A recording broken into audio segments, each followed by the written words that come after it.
అందరికీ నమస్కారం. పింఛన్లు డేట్ వచ్చింది.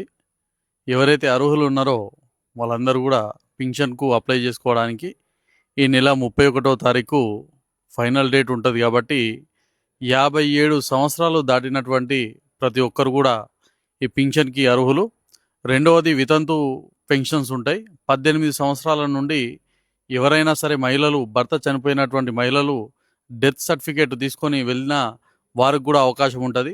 మూడోది వచ్చేసి దివ్యాంగులు 40% సదరన్ సర్టిఫికేట్ ఉంటే వాళ్ళు కూడా పెన్షన్కు అర్హులు. వీరే కాకుండా చేనేత, గీత కార్మికులు కూడా 50 సంవత్సరాలు దాటి ఉంటే వారికి కూడా అవకాశం ఉంటుంది. ఇతర బీడీ కార్మికులు కానీ, హెచ్ఐవి ఎయిడ్స్ బాధితులు కానీ, డయాలసిస్ పేషెంట్స్ కానీ వీళ్ళు కూడా అప్లై చేసుకోవచ్చు. వీరు ఏమేమి అప్లై చేసుకోవాలి, ఏమేమి దీనికి పత్రాలు కావాలి అంటే ఆధార్ కార్డు కావాలి, తెల్ల రేషన్ కార్డు కావాలి, నివాస ధృవపత్రం కావాలి, బ్యాంకు పాస్బుక్ జిరాక్స్ కావాలి, పాస్పోర్ట్ సైజ్ ఫోటో కావాలి. కొన్ని వర్గాలకు సంబంధించిన వాళ్ళు భర్త మరణ ధృవీకరణ పత్రం అంటే డెత్ సర్టిఫికేట్ కానీ, సదరం సర్టిఫికేట్ కానీ, మెడికల్ బోర్డు సర్టిఫికేట్ కానీ, ఆదాయం ధృవీకరణ సర్టిఫికేటు అప్లై చేయాల్సి ఉంటుంది. ఇవి ఎవరికి ఇవ్వాలి?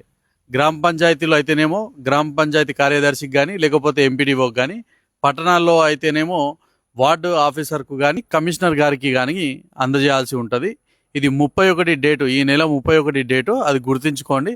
అందరూ కూడా ఎవరైతే అర్హులు ఉన్నారో వాళ్ళందరూ కూడా ఖచ్చితంగా అప్లై చేయాల్సిందిగా కోరుతా ఉన్నాం. జై హింద్, జై భారత్.